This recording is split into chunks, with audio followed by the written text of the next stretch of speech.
Well, thank you, everyone. Thank you for coming along to our session today. And we're looking at well-being, and we're looking at the question of, are investments that your company may be making or organizations may be making in well-being initiatives working? What we have seen over the last 18 months in particular is increased focus on well-being, and quite rightly so because of the pandemic. But even before that, organizations were on an upward path in terms of spending on well-being. And, all of that, of course, is welcome. But the interesting thing is, how effective have they been? And we've got, as part of this session, some amazing leaders, local leaders and broader, that we're hoping to tap into in terms of getting some nuggets around what they think from their perspective around well-being initiatives, the impact that they're having inside their organizations, and how they assess that impact as well. So hopefully out of this, you'll get some, as I said, some nuggets, some ideas, and the whole goal is to really share some good practice around it. My name is Gurpreet Singh. I'm one of the founders of Ethical Reading, and along with me, Desiree will be hosting this session, Desiree Artiwas. So yes, let's get the show on the road, as it were. So very quickly, what is Ethical Reading? We are a not-for-profit community interest company. We've been going for about 3 years, launched in January 2018. We are comprised of around 20 volunteers. And our goals are really to inspire people to have a choice when they make decisions, important decisions in particular. And we'd like to make them in the round, people to make those in the round, considering the impact that those decisions have on the people, inside the organization, in society more broadly, and on the environment as well as the entire supply chain of that organization. We do believe in education, and we do believe that people can become better at this. This is not, making decisions or wise decisions with regard to these things. It's not something you're born innately with, and something you can become better at. And we do have some training that we've arranged. We've created some tools, for example, like the Code of Ethics, which is downloadable. And we've got the Ethical Recruitment Charter and various initiatives that we've kicked off. So we do believe in education, and very much also in collaboration. We believe that working together with our partners, and these are organizations, partners and supporters that give us money, services, and also actually inspiration as well, in many ways to continue our work. And we do believe working with them, we can achieve a lot more in our local patch. Our mission really is about embedding ethics into the way we live and work in Reading, and that is for us primarily the idea of virtues. And we take the virtue ethics approach, and our belief very much is trying to inculcate, if you like, of trying to encourage and develop good character behaviors and traits such as compassion, fairness, responsibility, social purpose, actually are a better way or an important way of helping people to make the right decisions. We can't rely on regulations and the law alone. We land the things that we do, if you like, through the programs that we have around business ethics, sustainability, workplace well-being, and we have a number of initiatives such as Trees for Reading, and I mentioned the Ethical Recruitment Charter already. So hopefully that gives you a little bit of a view into Ethical Reading. And thank you for joining us today. We've got a fantastic lineup of speakers. I'm absolutely delighted to welcome our speakers today. First and foremost, we've got Gosia Kolodieska, who is HR business partner for Michael Page. Unfortunately, Kate Hamilton from Shoesmith had to pull out earlier today. She's had bereavement in the family, so she's obviously had to very focus on that. Thoughts are with her and her family at this time. We've got Sean from A&E Digital. She's a club executive, leading the Newton Club in Reading. And A&E Digital have a very unusual structure. And one of the primary reasons around that is related to well-being. So I'm really interested to learn more about that from Sean. We've got Rahm Ragavan, Dr. Rahm Ragavan, who's actually done his PhD research into this space in terms of what motivates, engages people at a conscious and subconscious level, and how that relates to organizational performance. And he set up his organization around the Kaya Wellbeing Index, following on from his research. So we'll be talking to Rahm. And Paul Hargreaves, who leads Cotswold Fair, and is the CEO for that, and the author of The Fourth Bottom Line, which is a fantastic book if you haven't come across it yet. Very inspirational. And I'll talk more about that a little bit later, as I think Paul will as well, and give some insights from it. So this is the rough agenda. As you said, we've just kicked off. We will have a discussion, and I'll introduce each of the panelists and get them to talk a little bit about their perspective and their thoughts around this topic, and in particular how they assess their well-being in their organizations. And we'll then open up for questions from the audience.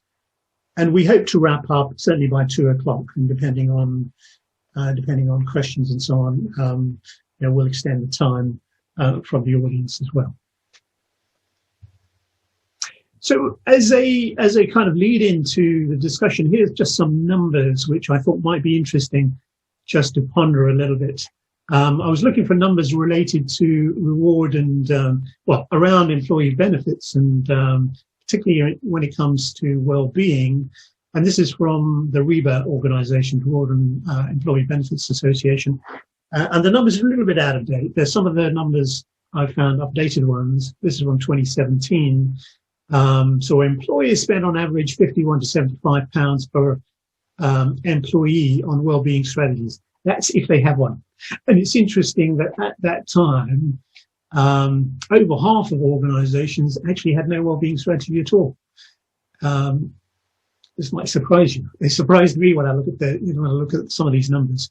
And even in 2020, over half of organizations still do not have a well-being strategy.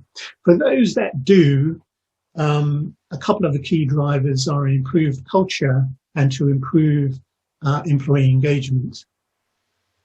What we have seen over the last, and this is no surprise, I guess, over the last 18 months or so, is the majority of companies, 90%, have increased their spending around well-being, and they've noticed some common issues. Again, I think that these aren't particularly surprising. So stress is the key one. Of course, a lot of change, a lot of anxiety caused by COVID, reduced productivity. A lot of people have found that actually that has also no doubt improved or increased anxiety because they're working from home, and that may not be an optimal environment for them to do their work. Increased loneliness because they're going to the office, meeting colleagues and so on, and negative mental health for a bunch of reasons that we can relate to. So, as I said, organizations have, particularly the ones that have well-being strategies, have increased spending significantly over the last year. So how do we know that these investments are actually working?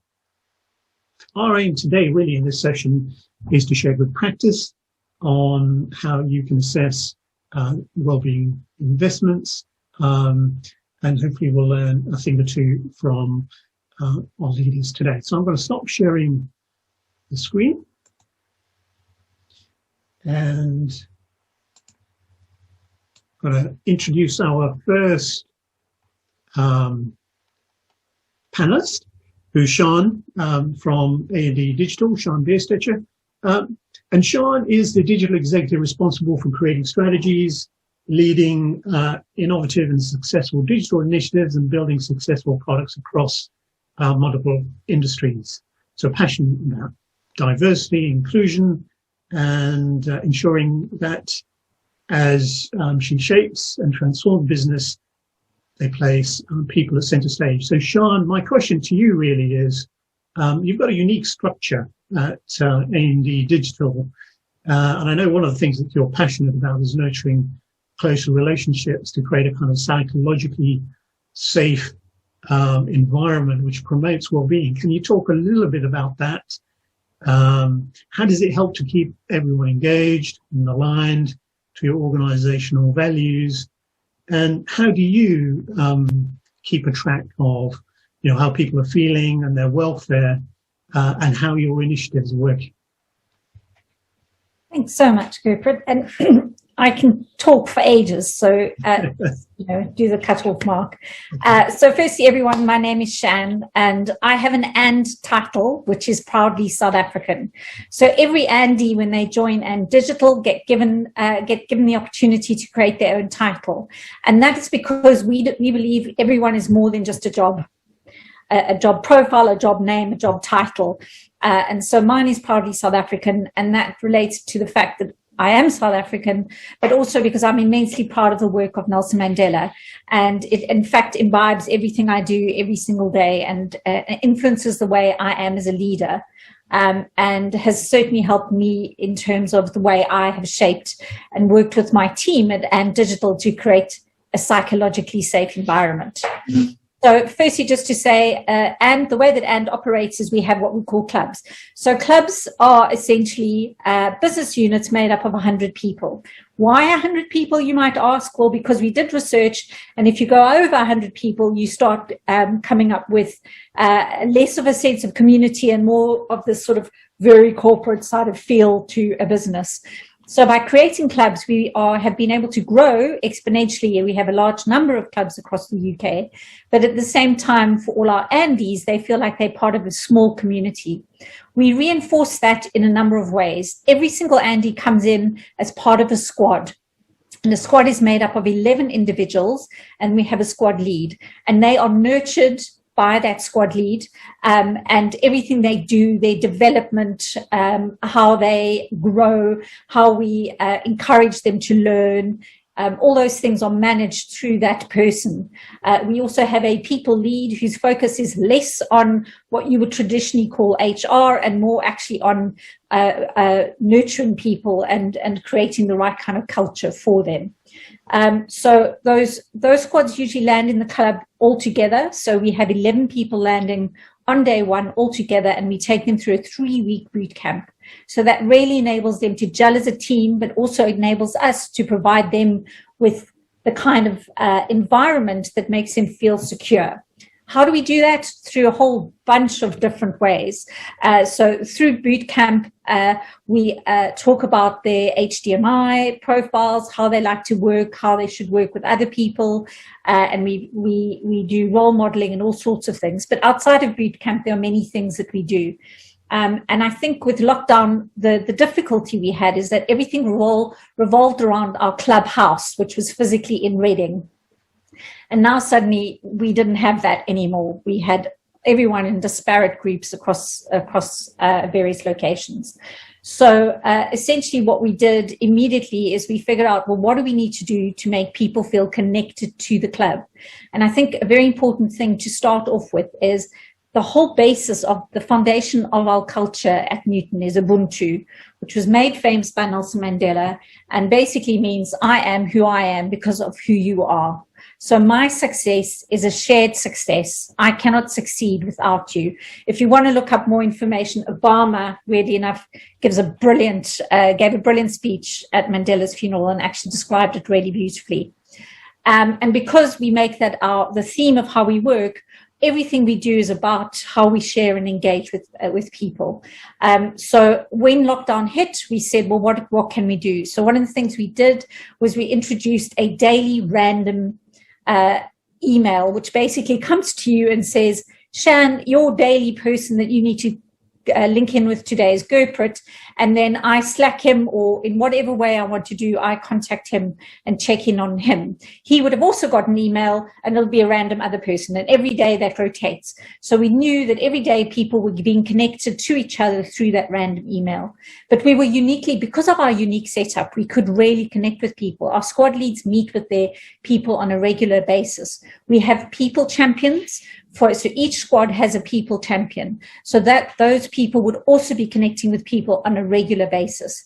In addition, I connected with everyone. The key for me is when I connect with my Andes, I don't connect with them to ask them about what their CV looks like, how their project's going. I generally connect with them on a human level to ask them how they're feeling, what I can do, learn about their upbringing. The very first thing I do when everyone joins is I spend 30 minutes with them just learning about them as a person, because it's so important for me that they know that they can connect.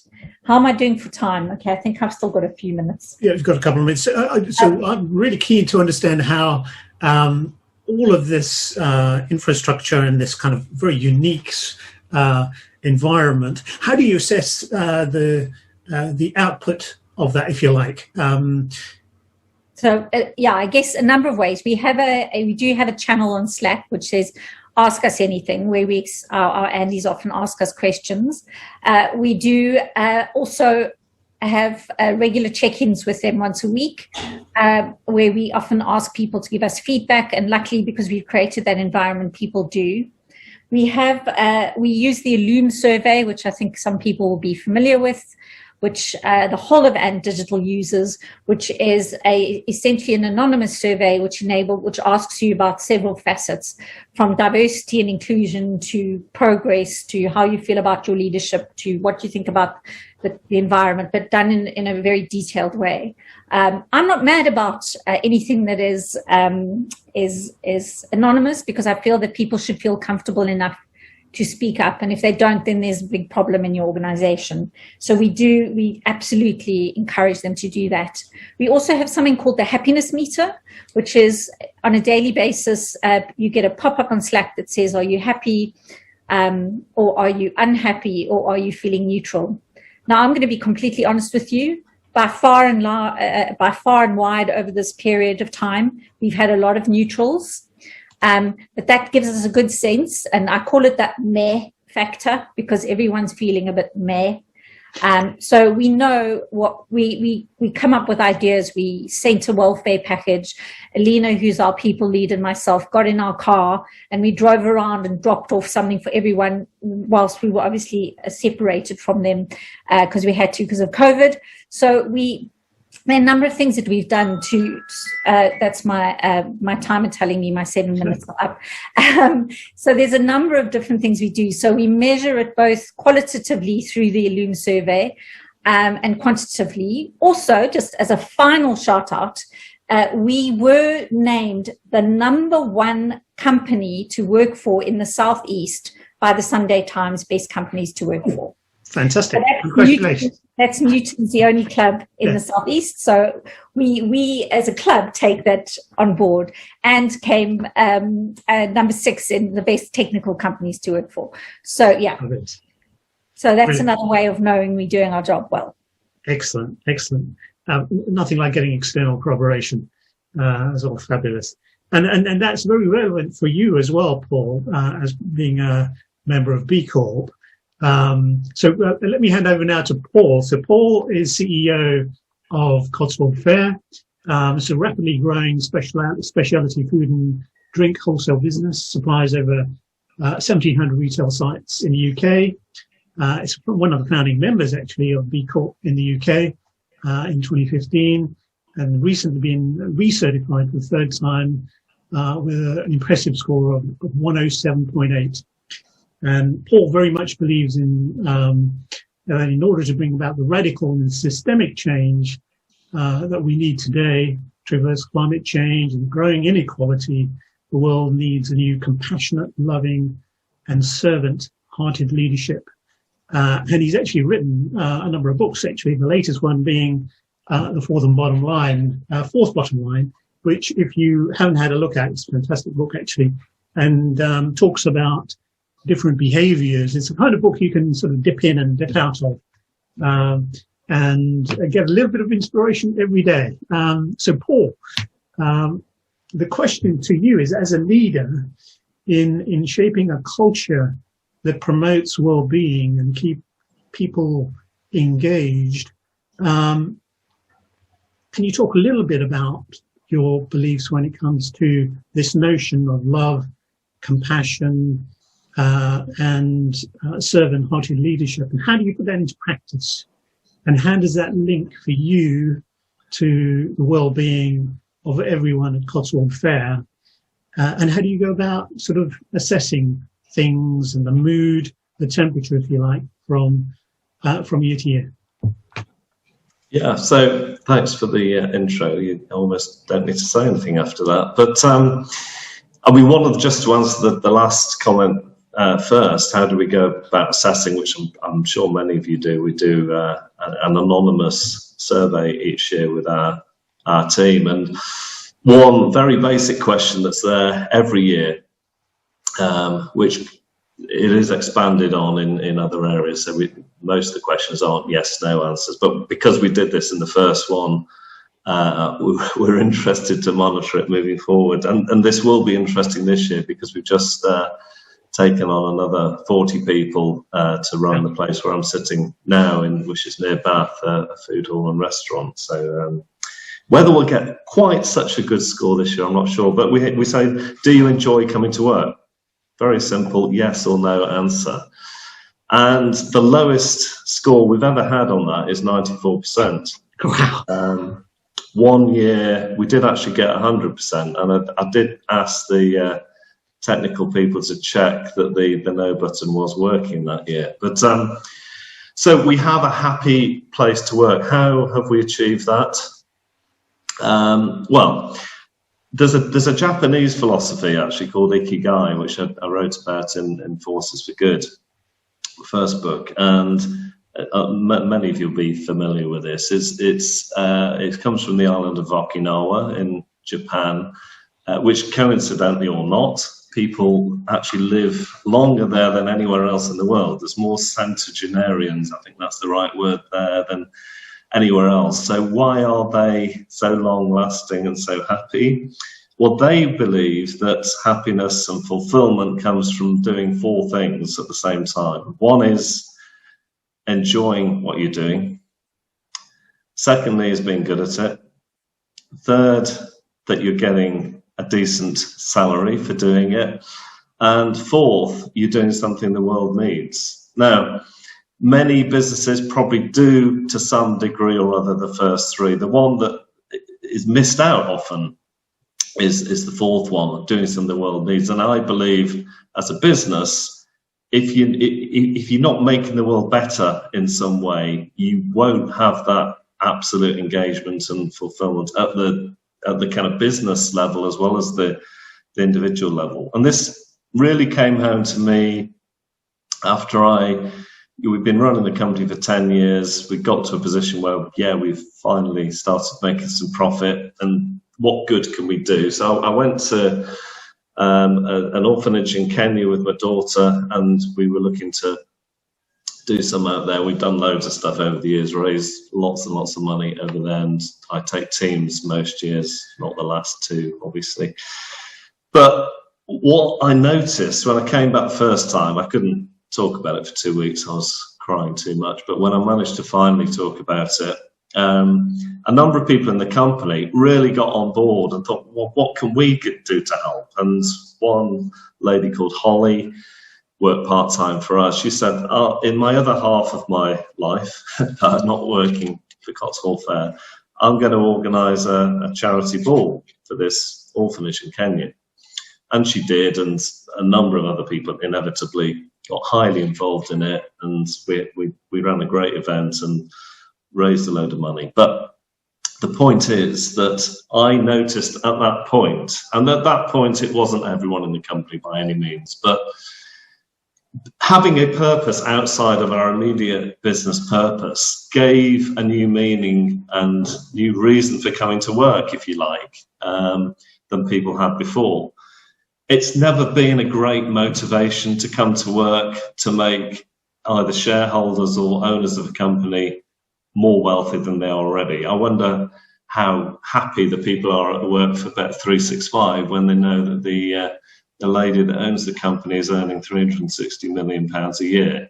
Not really a great motivation to come to work. But if you're working for a company that, yes, they're doing what they do as a business, whatever that is, but they're also, wherever possible, doing something the world needs, I think that you have a higher level of fulfillment with the people that work for that company. I mean, that's really what being a B Corp's about. It's about being assessed on how good you are for the world in terms of governance, community, workers, environment, and customers. And we're very, very much looking outward now. And we've just, as part of being a B Corp, we produce an impact report every year. And this year's just come out, actually. And it's always the proudest moment of my year when that impact report lands on the desk. And the best thing about it is I'm not actually responsible for much of what's going on in there.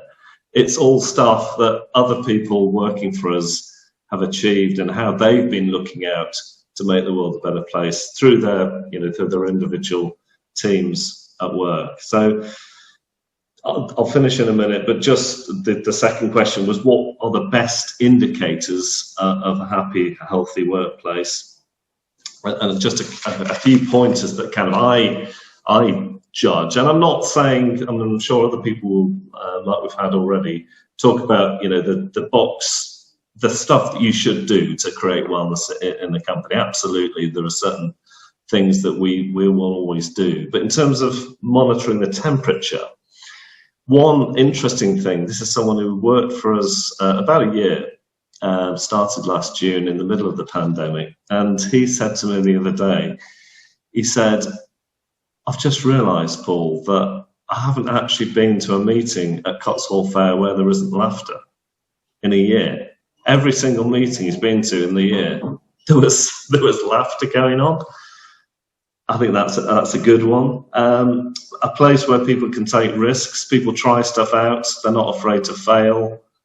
We get things wrong, but if you've got a healthy atmosphere for wellness, people will be taking risks. They won't be afraid of making mistakes. We always check in our meetings. At the start of the meeting, we have a period of silence or meditation, perhaps. And then we go around the room and say how we're feeling, either in 2 words or a sentence or sometimes a bit longer.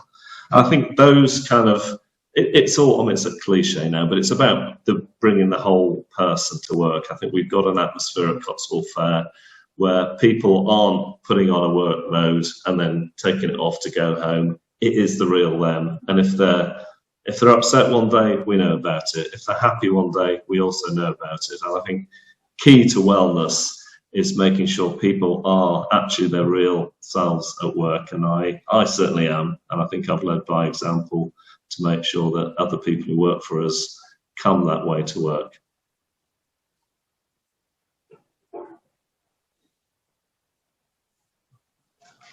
think you're on mute, Gurpit. Gurpit, you're on mute. Gurpit, you're on mute. Thanks very much. Thanks very much, Paul. And as I was saying, if 94% is the lowest score you've had to that question, do you enjoy coming to work? You've done incredibly well. Thank you for that. I'm going to turn now to Gosia, and Gosia is the HR business partner at Michael Page, and the Page Group is a FTSE 250 recruitment agency. Gosia's responsibilities include UK, the Middle East, and Africa. So that's a huge, very disparate region. And she supports the managing directors around people strategy, engagement, and well-being. And she's got a personal passion for well-being and coaching, which is transferred into her HR career. And before that, she worked in the mental health sector, working in a secure unit with adolescents, followed by engaging with adults in the community with substance misuse and dual diagnosis.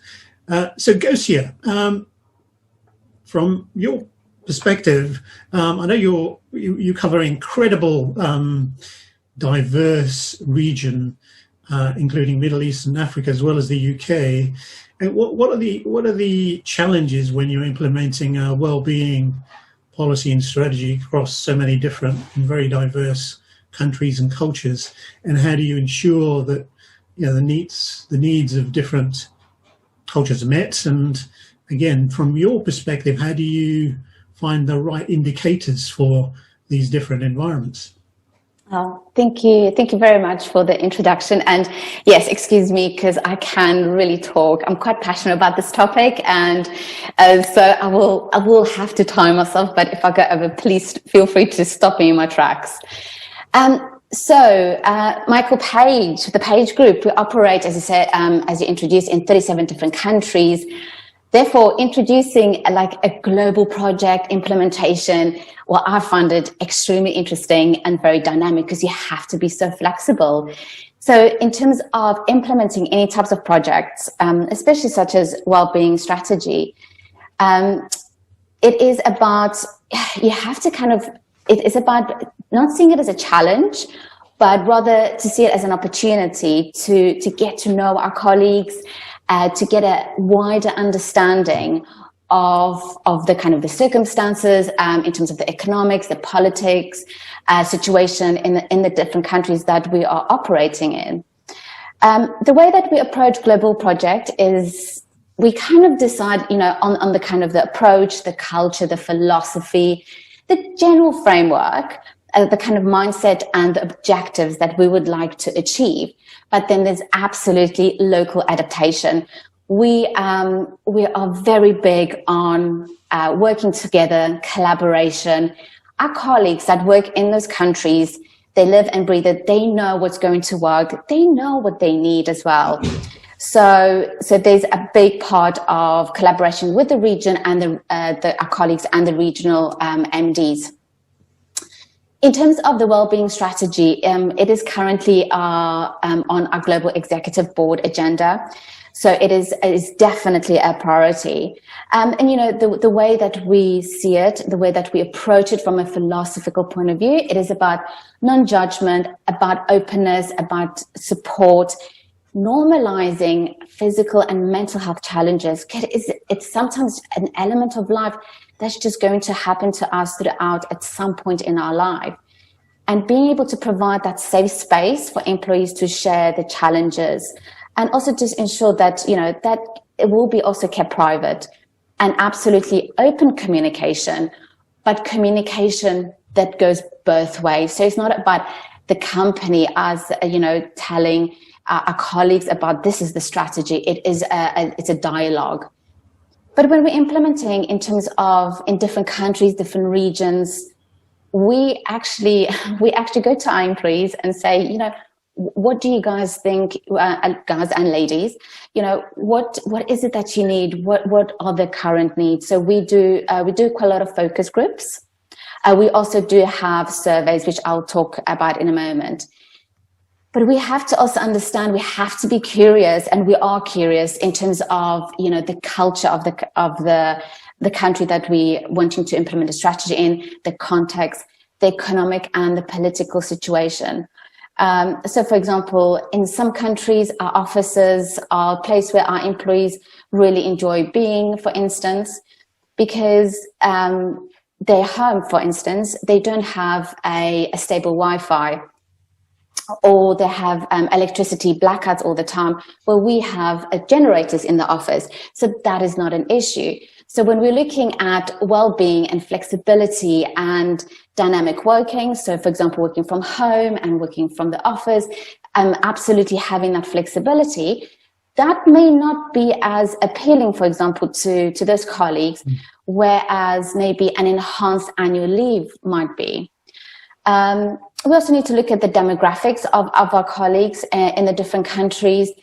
And because, for example, also in some countries, our employees live in multi-generational homes. And that was definitely definitely something that we had to consider during COVID-19, when we were moving from working all the time from home, then moving a little bit into working in the offices. So we have this framework, and then we do the local kind of adaptation and kind of what are the local needs. But there are certain things that we would like to provide as a standard, kind of like a little bit of a foundation.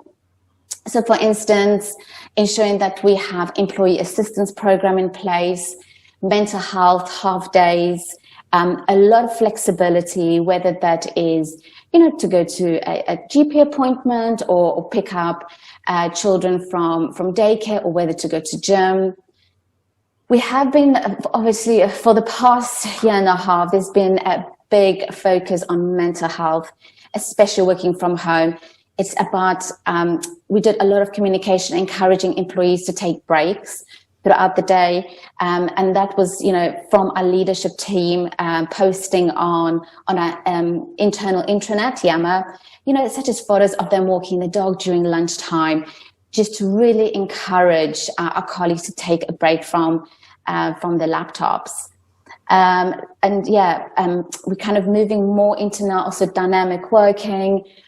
We also have been developing employee wellbeing toolkits that are found throughout the regions on the intranet, wellness action plans. So it's plans that the manager and the employee can sit down and do together if the employee is, facing some sort of challenges, experiencing anxiety or anything in regards to mental health.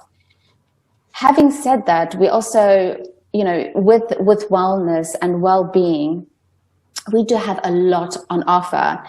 But with that, we also have been doing a lot of training for our managers in terms of how they can keep themselves well, in terms of managing their teams and hybrid teams during these unknown times. So just to making sure that they are also being supported. And in terms of how we measure, so throughout the last kind of 18 months, we have been running quite a bit of surveys. So we did a survey 3 weeks into kind of working from home, just to check in on how everybody was feeling. Then we did another survey 6 months in, just to check about, the well-being, health and safety. What were individuals kind of thought about coming back into the office? In terms of work, also working from home, and kind of the future of our dynamic working. And then this year in April, we also had our employee survey, where our wellbeing section was definitely expanded. And also during the Have You Say, so our employee survey, we do have benchmarking in terms of external, and we can track some of the questions to 2 years before prior. But a lot of our kind of our strategy as well, it is about the dialogue between the managers, the line managers and our colleagues, just having those conversations, having this focus group, providing a safe space for our colleagues to share what they are experiencing, and that they'll be supported and then appropriately signposted as well, if in terms of their kind of support that they need further. Brilliant.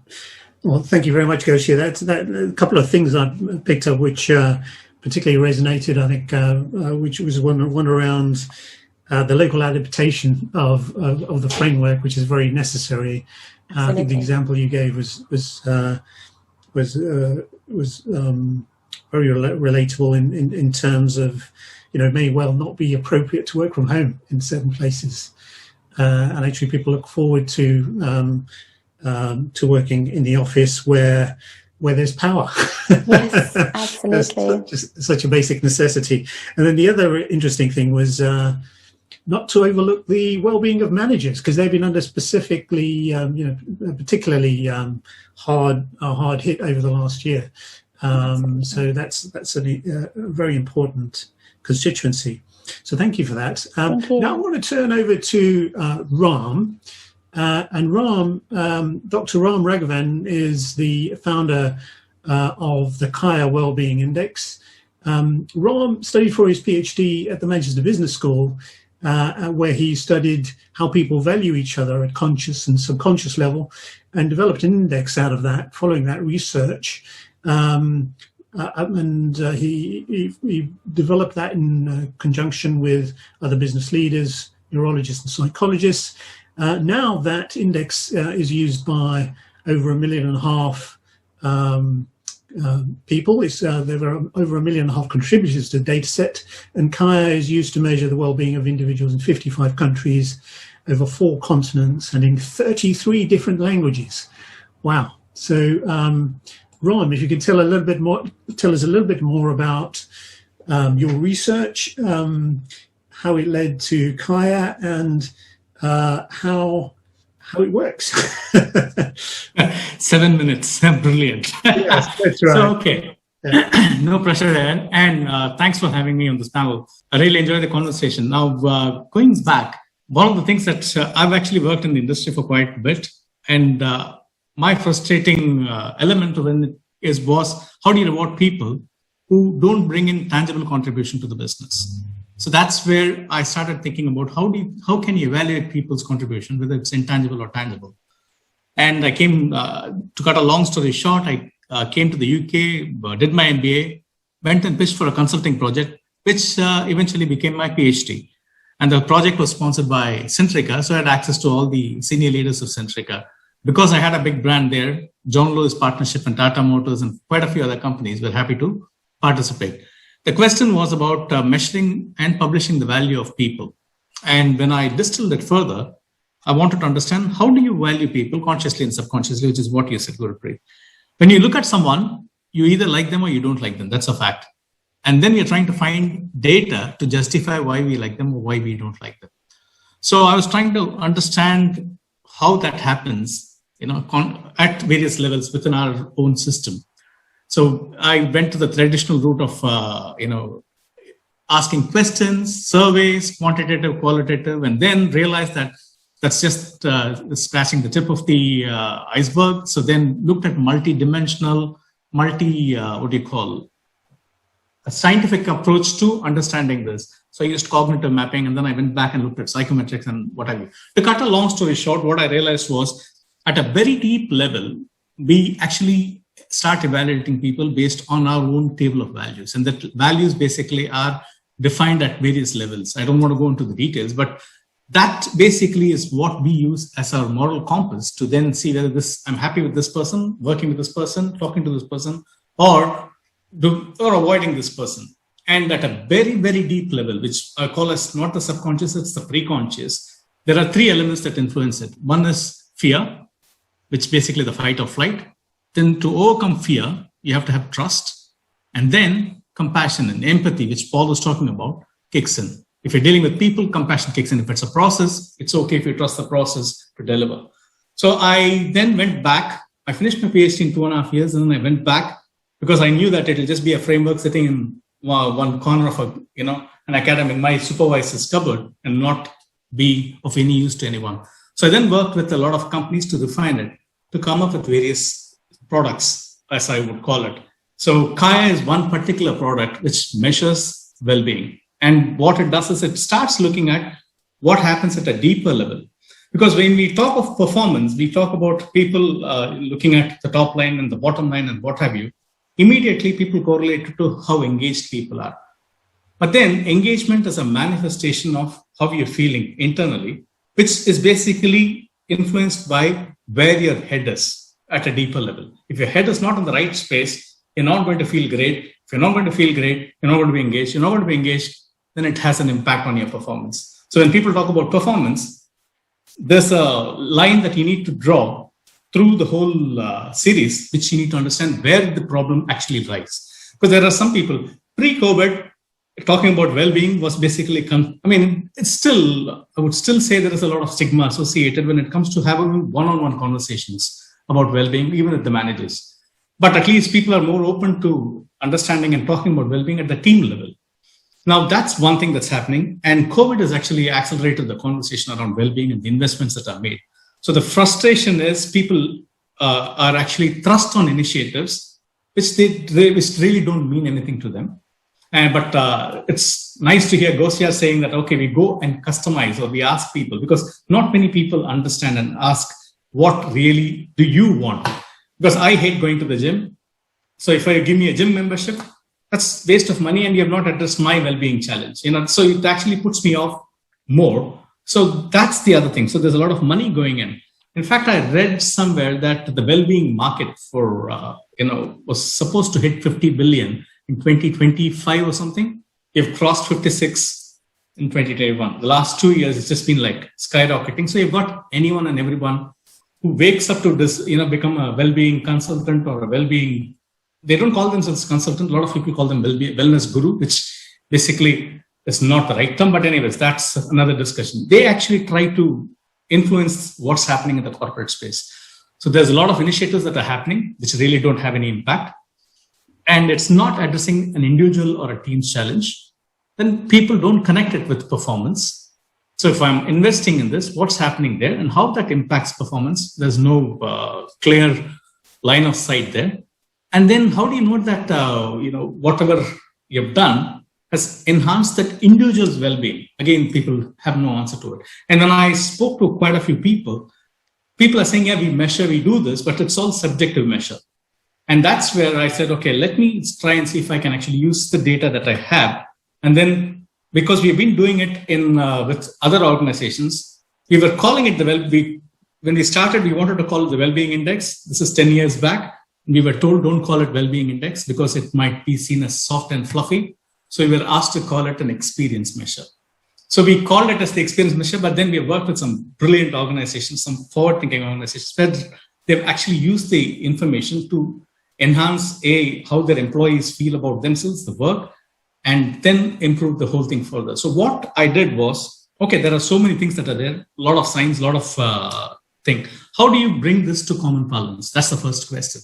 So what I started off with looking at what is available in the corporate segment at the moment, where people refer to.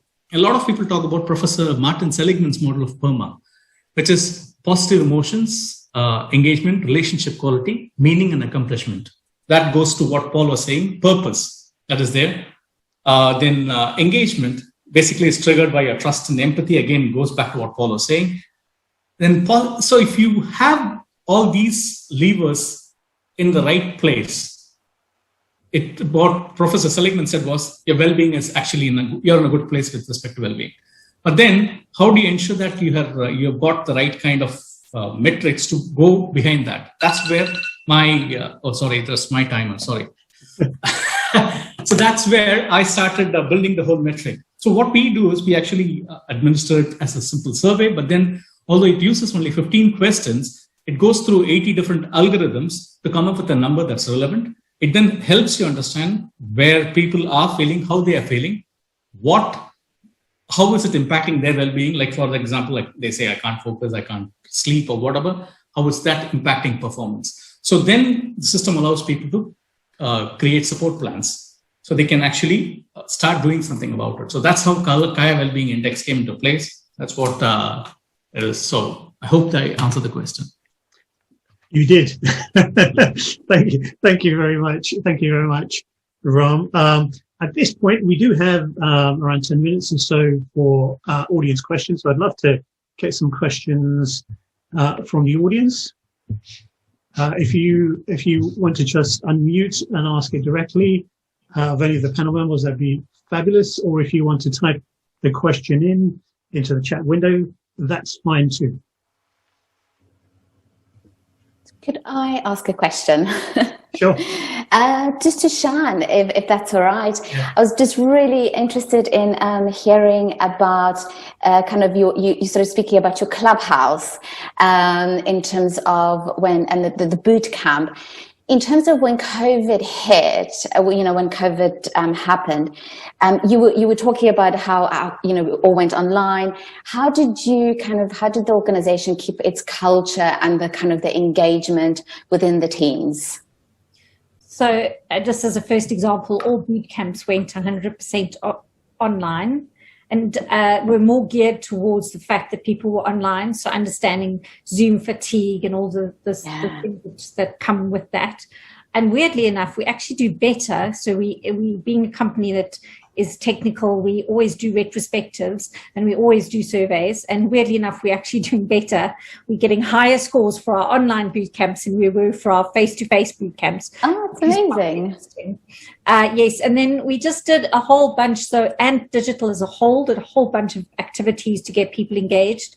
So a little bit like you were talking about pictures and stuff, but we did competitions and some really funny, ludicrous, silly, stupid things just to get people engaged, to sort of come to one place in order to talk with each other. So that was another sort of big thing that we did. But really, it was those daily check-ins, and it's the small things that count, and also understanding the context. We've got a lot of people that, for example, come from India. So we created a support group around that when the Delta variant started rearing its ugly head. So it's just that constant empathy that we've spoken about, and consideration and understanding and giving people mental health time and checking in and making sure they do it, not just talking about, oh, you could take it, but actually having those conversations and enabling people to have the time off if they need it to.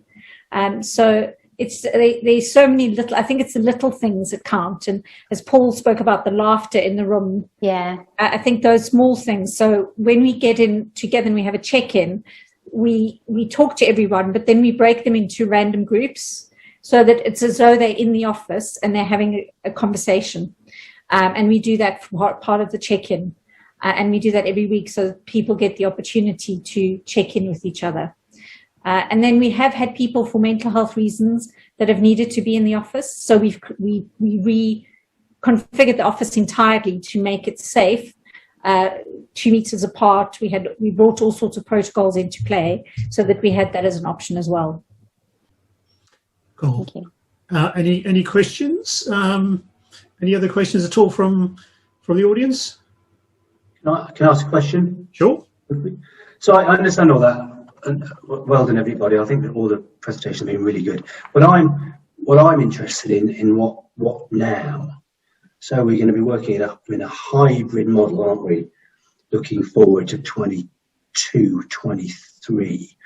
And therefore, I'm trying to exercise my mind on what's going to be different. What do we need to do differently to ensure the wellness of people that won't all be physically in the office and they won't all physically be at home, and whether there's any interesting strategies, or is it just good stuff? Because you've all articulated such really good stuff, and I think we've done lots of really, really good stuff. I'm just interested in what new and different things we ought to be thinking about. Is that something you want to look at? Rahm, do you want to start with that? Okay. See, one of the things that I wanted to actually say, which basically I ran out of time, was when you're measuring it, try and use it with a positive intent. So when people try and put a measure, it's again, when it comes to well-being, it becomes a very difficult thing.